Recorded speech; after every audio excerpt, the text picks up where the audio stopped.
Welcome to Beating Cancer Daily.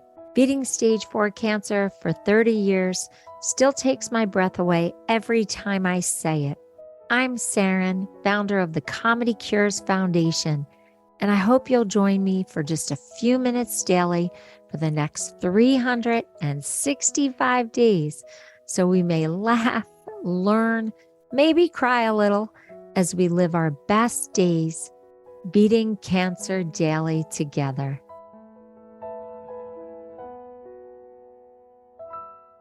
This is so exciting when you have something in your mind that you just really have this burning desire to get the answer to, and you can call up somebody like Jacqui Bryan and know that, boom, you're going to get all the science-backed information about a topic. And that's what's happening today. So if you haven't heard over 60 episodes here of the many hundreds of episodes of Beating Cancer Daily, you have missed out on a treat because Jacqui Bryan is a functional medicine expert, a certified nutrition specialist, a whole health educator, a certified health coach, an RN, and she is the pillar of the Comedy Cures Health Builder series that we do live and free on Zoom many months out of the year.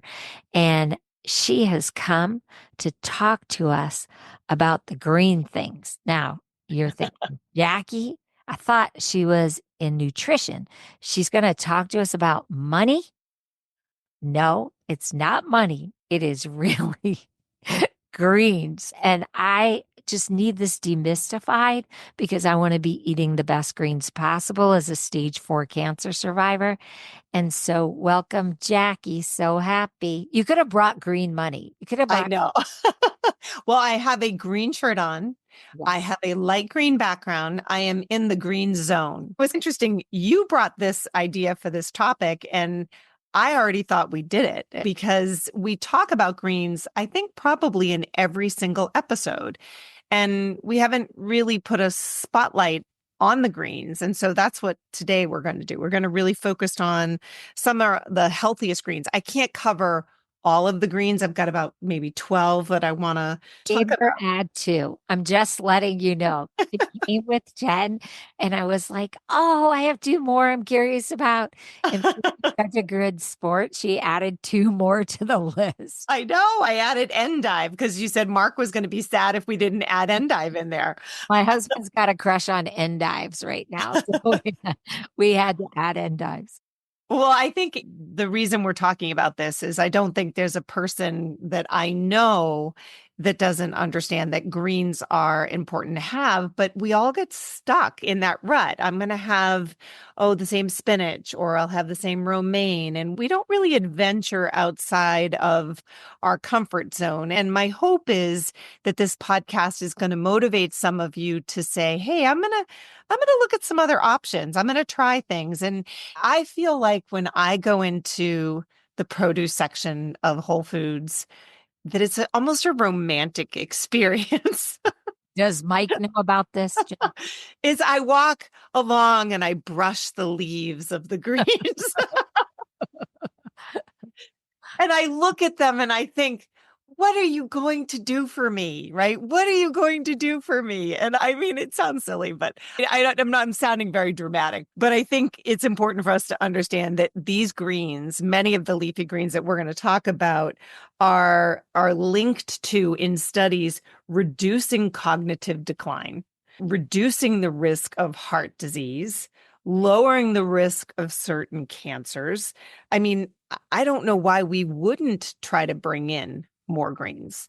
And you and I have talked about eating the rainbow and getting in lots of colors. Probably one of the most important colors on that rainbow list is the greens. And our recommended servings per day of eating the rainbow is 9 to 13 servings of fruits and vegetables every single day, of which about 1 full cup of leafy greens would equal 1 serving. And so with that in mind, if you've got 9 to 13 servings that you can get for good health, it leaves you a lot of wiggle room to bring in some really nice variety. Well, what would you say? A salad is 3 cups? that you would have for lunch. Oh, you haven't looked at my plate. I love my husband's like, are you going to eat all that? I like a big salad, right? I see the salad more as the main meal and like the protein source would be more of the condiment. So it really depends on what your preference is. I don't usually, if I go to a restaurant and they say, we'll give you a little side salad, I'll say, can you bulk that up to a bigger salad for me? And I might say I'll pay extra for it if I have to. And then I tell them all the special things that I want to put in it. And then that's another part of it is asking for what you need. But let's talk about greens. I think the one green, and I'll even ask you, Saranne, what's the one green that you think probably is the least nutrient rich of all the greens you think of? And I'm not even this isn't one of the 12, but I just want to say this is the one that gets a little bit of the bad rap. Well, I grew up with a single dad, and I Mhm. don't think I had anything green and leafy other than iceberg lettuce, Okay. maybe a That's little. the iceberg. Iceberg is the one that is considered the least nutrient rich. However, I had that with my Wonder Bread. you My did. Wonder Bread. Well, I keep thinking about, those steakhouses you go to and they do the wedge of iceberg. I mean, that's pretty yummy, right? I'm not saying that's the most healthiest option, but they do the wedge with a little blue cheese and bacon crumbles, and then they put balsamic on it or blue cheese dressing. I mean, that's just for me, that would be a tummy ache waiting to happen. It's refreshing though. Iceberg lettuce is like eating watermelon. It It, is. It's very water rich. That's a really good point. So let's just, we're not going to, iceberg lettuce is not one of the 12, but I will say it is the least nutrient rich of the leafy greens that we're talking about, but it does still have some vitamin C, K, A, a little bit of folate, a little bit of potassium, and some antioxidants, right? So all of the greens are going to have antioxidants, right? So they're going to be somewhat beneficial to the body. Some of them are superstars, and we'll talk about those today. Iceberg is not on the superstar list though, but it's better than nothing. If you don't, I mean, so your dad did a decent job of getting some greens in you, Sarah. And so I think that's okay. yeah, but there's so much more to this story, and that's what I love, and I want to be educated about it. I think the first time I tasted a green that was peppery, I was like, who put pepper in my salad? No, it's true. Like they all, and I think that's what's exciting about it is when you learn about the greens, you can find ways to combine them that they bring you a more robust flavor into your diet. For example, I think one of the most common ones that is most talked about is kale. And that has a lot, it has a lot of vitamins, minerals, and antioxidants. It's got 68% of your vitamin K, 6% of your daily value for vitamin A, and 22% of vitamin C. It also has the antioxidants lutein and beta carotene in them. And so this is a really good first start with kale. Moment, Jackie. Kale Okay. was everywhere. They even Yeah. like, traded romaine lettuce from a Caesar salad out and made those Caesar salads kale Caesar. And unless somebody deeply massages my kale, I Yeah. can't digest it. It's too Yeah. rough for me. It is rough. My son said, "Mom, is this a bush that I'm eating? What am I doing?" Right. So I happen to like it when it's like rough, but you do have to massage it down a little bit. Or you have to chew it for a half an hour. Perhaps not. But I like it. And then I like it with a lot of seeds. I add seeds in there and all sorts of stuff. But that's the most common one. And you've got lots of different, probably examples of different types of kale salads that you've seen in a restaurant or ones that you've maybe made yourself. The one that is also common is what Popeye liked. Remember Popeye? And olive Spinach. spinach, right? So spinach is a very popular leafy green. I only do organic spinach because a lot of times we see, and many of these greens, it might be best to do organic, especially for the community that we work with, Saranne, which is our cancer survivors and their families. But spinach in particular should be eaten organic. I actually eat spinach every morning or most mornings, maybe 5 days a week, and I put it into an omelet. I take the organic spinach and freeze it, and then it's easy. It lasts for a little bit longer, and I bring that in. But spinach actually has 9% of your iron required requirements for the day and it's got in just 2 cups. And also you get folate, you get vitamin K, vitamin A, and manganese. So it is a really good option for getting in some wonderful nutrients for your body. I remember when we did the smoothie episode, we threw that in our smoothie and a Hmm. great way to get spinach into the body. Yeah, yeah. And then there's the green that we hear about in the South, right? The one in the South, which would be the Collard green. Oh, you're so smart. I didn't even prep you with that. Yeah, the collard greens. They are actually considered a cruciferous vegetable, right? And so we've talked about cruciferous vegetables in some of our health builder series and in the podcast that cruciferous vegetables can be very beneficial for anti-inflammatory, anti-cancer, lots of really wonderful health components to it. It's a good source of vitamin A, folate, vitamin C, and calcium. Can you break So that down a little bit? Because we have listeners all around the world and they might not know this very treasured collard green that's just so identified with the South in America. in terms of what you said, break it down. What does it feel like, taste like? How would you make it? Yeah, I mean, it's loose leafy greens. People cook them. I don't prepare them myself. I know that I've eaten them with garlic and olive oil sautéed that way. It is a very common thing. Like I said, in the South, it'll be paired with a protein source. I don't feel it's overly flavorful, except it depends on what seasoning you put with it.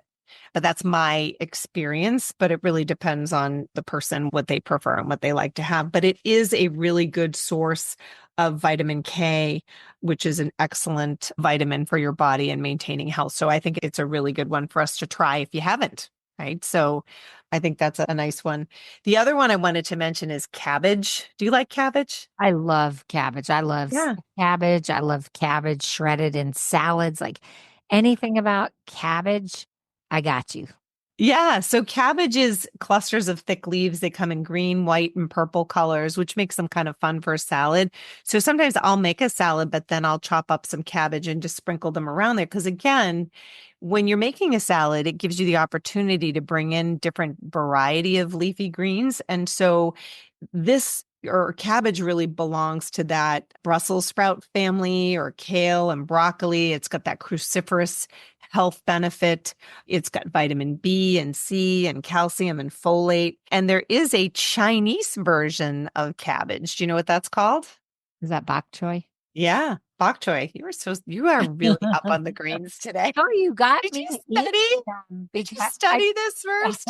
no, but I've learned over all these episodes, you always mention this stuff. So I'm like, okay, I don't Yeah. know why this is so great for me, but Jacqui says, so I'm just going to start eating it.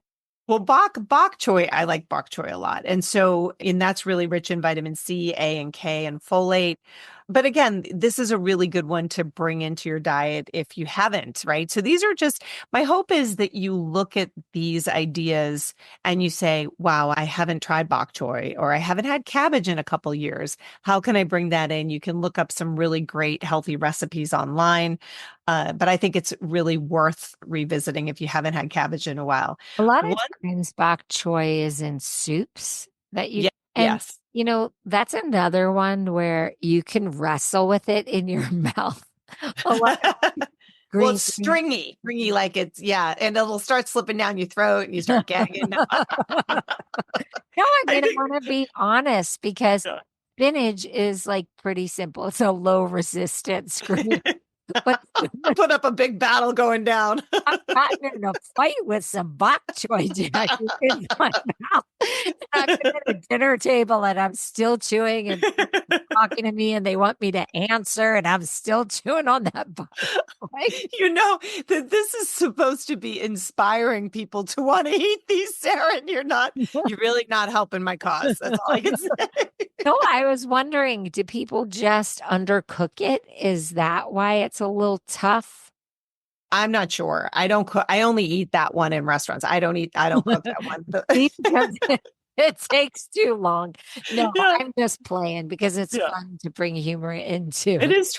I would encourage people that if they want to try something new, just either cook it till it's wilted or soft, and but then also chop it up, dice it up, so it makes it less work on your jaw and chewing it. I can't stop laughing just thinking about you gagging on the bok choy. All right, I'm moving on to watercress because this is one that when I was doing research for the podcast, I thought, "Ooh, I'm slacking on the watercress," and watercress is like one of the number one greens. I'm not putting these in order today, but watercress is, again, it's in that kind of cruciferous vegetable family. It's actually similar to arugula and mustard greens. It has been said to have some healing properties. It is really rich in vitamin K, B vitamins, antioxidants, beta carotene. They've even gone as far as to say it can reduce DNA damage. I mean, it's pretty amazing.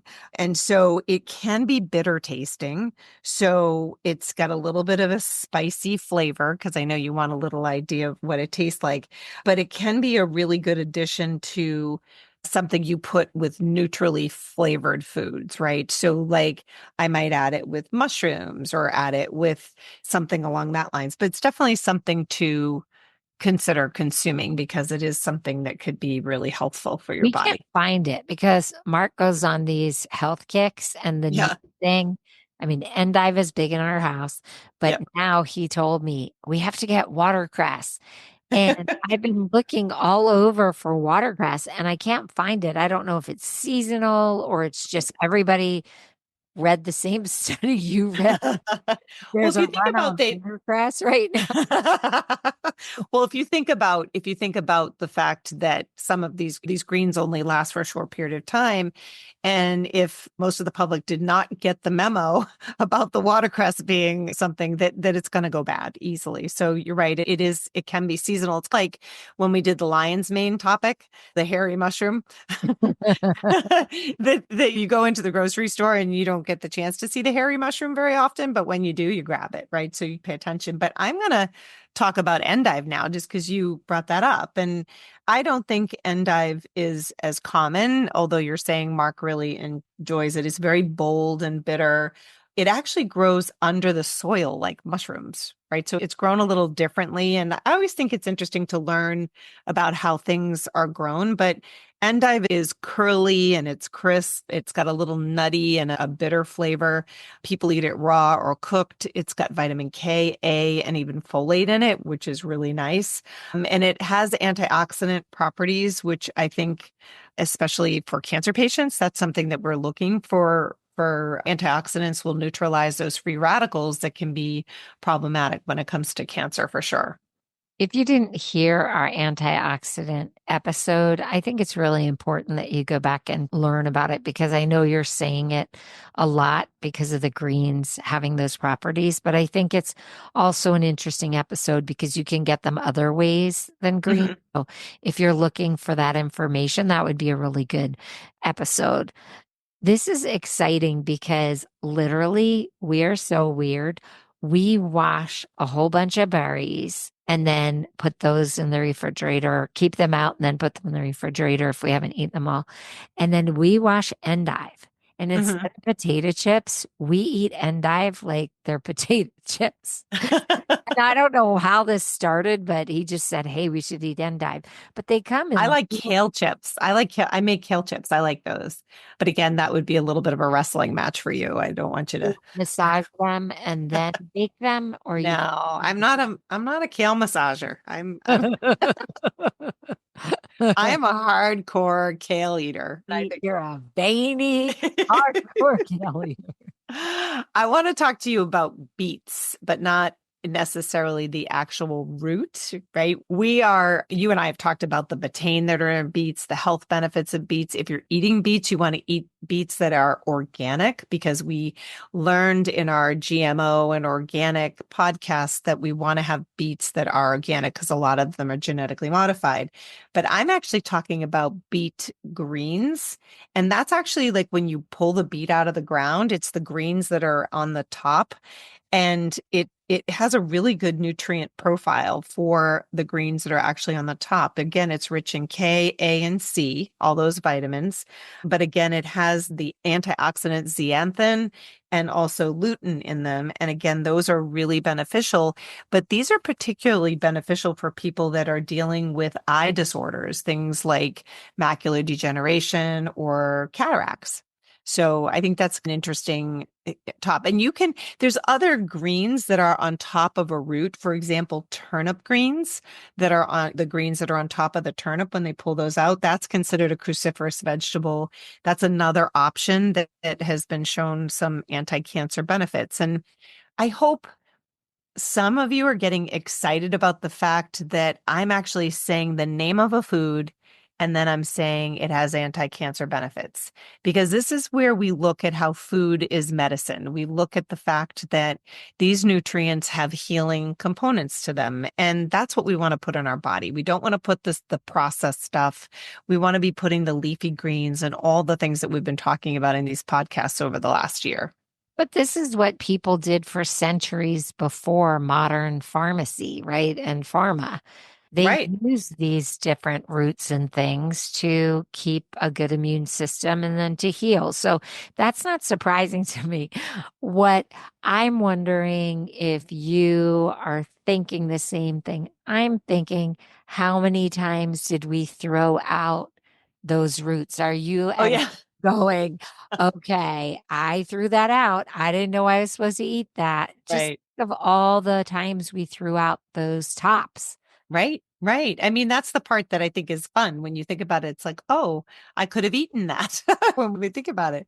One of my foods that I really enjoy is Swiss chard. I like Swiss chard, and it I is like a Swiss chocolate. Swiss Miss, no. So Swiss chard has the dark leafy greens. It's got the thick stalk. It's red, white, yellow, or green. We've seen this in Mediterranean diets, and it's in a similar family to spinach and beets. But it is really rich in vitamin E. It's got, in fact, 1 cup of Swiss chard gives you 22% of your vitamin E for the day, 35% of your vitamin C.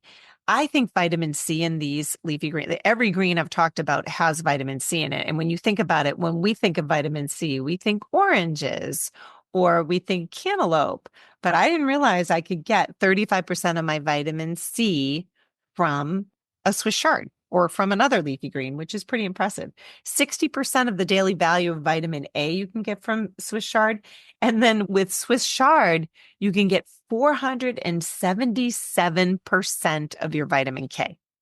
That's a lot. Incredible. I'm Right. thinking about how much I don't like washing vegetable lettuce, but you do see now in the stores, they do have pre-washed multiple times, organic pre-washed. Do you have a feeling on that?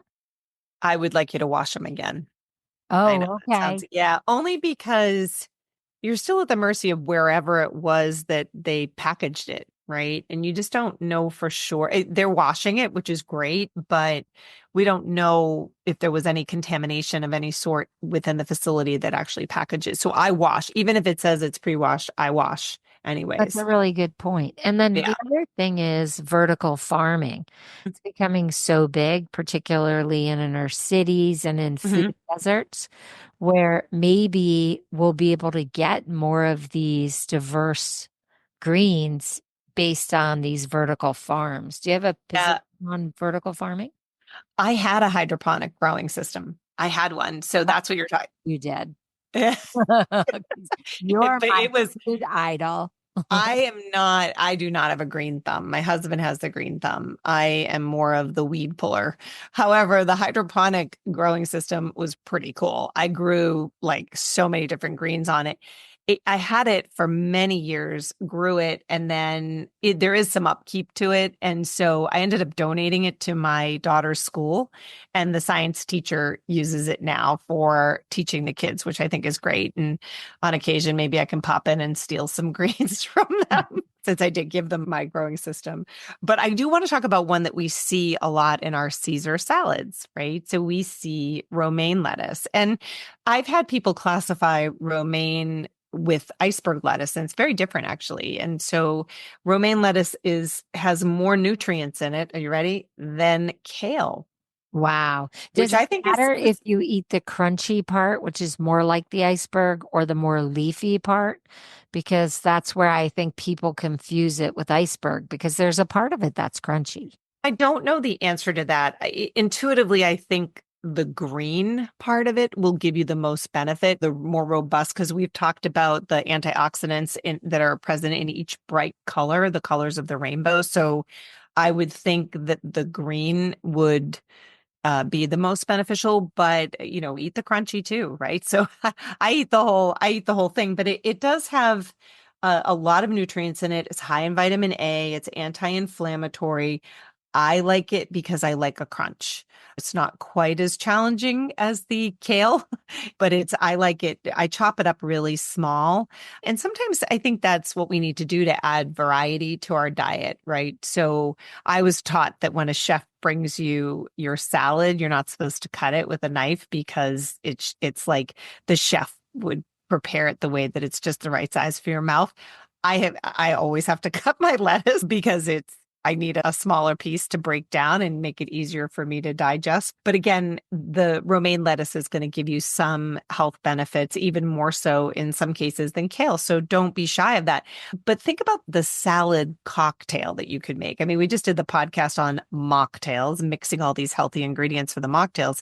But think about what you could be doing for your salads, right? You could take 4 or 5 of the suggestions that we said, and you could actually sprinkle them all into a salad and have yourself an incredible nutrient rich salad that your body's going to love, giving you all those amazing vitamins and minerals that we talked about. Yeah. And there are certain diets that people recommend for people going through cancer treatment that are very salad forward, but not Mhm. falling into the traps like you always talk about.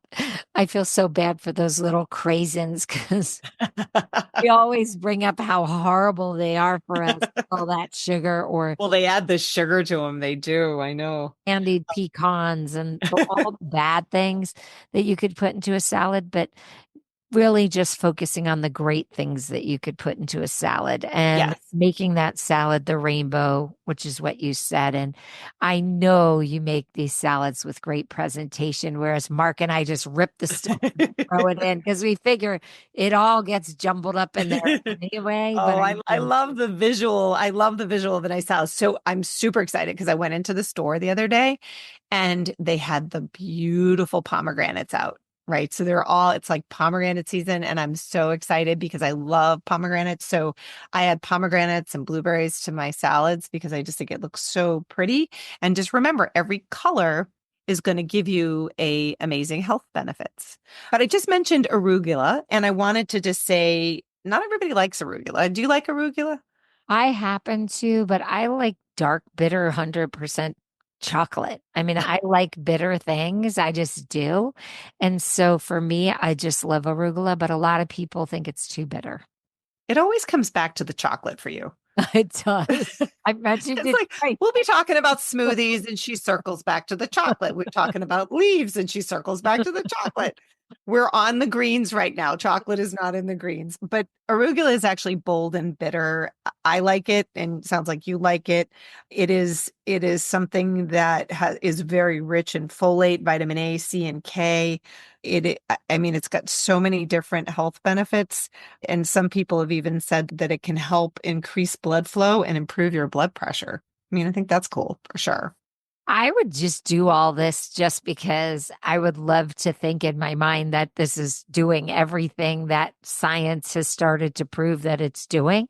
I just get a kick out of that. So, yes, I would definitely try. And I think that was our 12th one. I think we got through 12 of them. That's Uh, amazing. I that's do have amazing. that question about microgreens. Yes. That's another kick that Mark is on right now. Yeah, microgreens are good. And maybe I should have talked about them. We can add that, make this the 13th green if you want. Actually, we've probably done 14 greens because we talked about iceberg lettuce. We're So, going to be on here for you know, 7 weeks. The 430th green. Well, do me a favor. When you do the title for this podcast, don't say the number of greens because we're not sure. We talked about a lot of greens. We have no idea. And now that we're adding in microgreens, that just adds in a whole mix of other greens because microgreens are nutrient dense. They're immature greens. They actually come from the seeds and the vegetables. Picking on those greens. They're immature. They're from the seeds of vegetables and herbs, and they're usually just a couple inches high. They look like you put in little 4-leaf clovers in your salad. That's what I think. Like little, it's hard to describe what they look like. People use them as a garnish, but now they're used for many other reasons. But they are a rich source of micronutrients, vitamin C, E, and K. They have a lot of phytochemicals in them, which are really a health benefit. And you'll have to tell Mark that I said he's doing a good job with all these greens because I like that he's sending you on these search missions for some of these things in the grocery store. Yeah, it is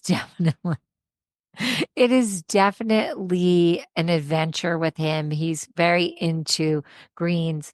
He even has the powdered greens. What do you think about that? Everybody asks me, should we be doing powdered greens? These chopped up, I won't say the brand, but you know what I'm talking about. Yeah, I do know what you're trying. You know what? I knew you were going to ask me this question. I knew this was coming. So in order for it to get into that powdered state, it had to be processed. Right. So I'm food first person. I am not an anti-powdered green person, but I do think that sometimes people will take the greens and ignore the real thing. And so my preference is you get it in real food. And if you want to add that in as an additional boost, that's fine. Putting it in your smoothie, your yogurts, your oatmeal, whatever it is that makes you happy, that's fine. But it's not going to take the place of all the benefits that you'll get from the fresh, real stuff. It'll give you a lot of the benefits, but I personally think your body would prefer to really work hard to digest that kale. I know that you have to go, Jacqui, but I just want to let you know there are hundreds of lettuce jokes, and I have resisted this whole time by not saying anything. But let us be friends forever. Oh, I like that. I'm trying to think of something that I could say back. Well, I was going to say, here's another one for you listening. If you have a joke about greens or lettuce, let us know. Go to comedycures.org. Oh, it's so cute. Record button and just tell it to us from the podcast section, or you could just go to the menu and rate it to us. We love to hear your jokes. We also love to hear creative ways that you're using these podcast episodes. So if you have a fun way to make a salad or an interesting way to get these greens into your health plan, then let us know, because we share that through newsletters, on social media. We talk about it. We introduce it on episodes. So we really love to have this community participate. Jacqui, thank you so much. If you want to learn more about Jacqui Bryan, she's just a superstar. Go to JacquiBryan.com. She has great things on her website. She gives away lots of fun stuff. As I said, she does Health Builder, which is really amazing. You must sign up for those on the front page of the Comedy Cures website. And then if you want to become a client of Jacqui's and learn more one-on-one, you can, or in a group. We just get her every week, and we get her many times a year on Zoom. So we just feel so blessed. Thank you, Jacqui. Thank you so much. Thank you. Thanks for having me, Saranne. Now, don't leave without saying goodbye. I leaf you. Oh my God. This is going to go on forever. This is going to now be in our. Well, this is almost as bad as the egg episode. We did. Exceptional. Remember, you kept going exceptional. Yeah, it was bad. Don't kill my vibe, Jacqui. Don't kill my vibe. All right. Have a blessed day, and I'll see you tomorrow. If you loved today's episode, then tell the world. Why? Because Beating Cancer Daily is a listener and donor supported experience. So the more people you tell and the more people that join us, the more robust and interesting programs our nonprofit, the Comedy Cures Foundation, can bring to you throughout the year. So if you have some extra change, I'd love you to go to comedycures.org and make a donation today of whatever level is comfortable for you. And it will be tax deductible to the extent allowed by law, because Comedy Cures is a nonprofit 501c3 organization founded from my chemo chair, April 1999, and we've been going strong ever since. So please consider making a donation today and help our community and this podcast thrive. Guess what time it is? It's time for me to read the disclaimer. Beating Cancer Daily and the membership circle are not in lieu of medical advice or treatment. They are for entertainment purposes only. Please consult your healthcare team to review your best strategy. Thanks for listening. See you guys tomorrow.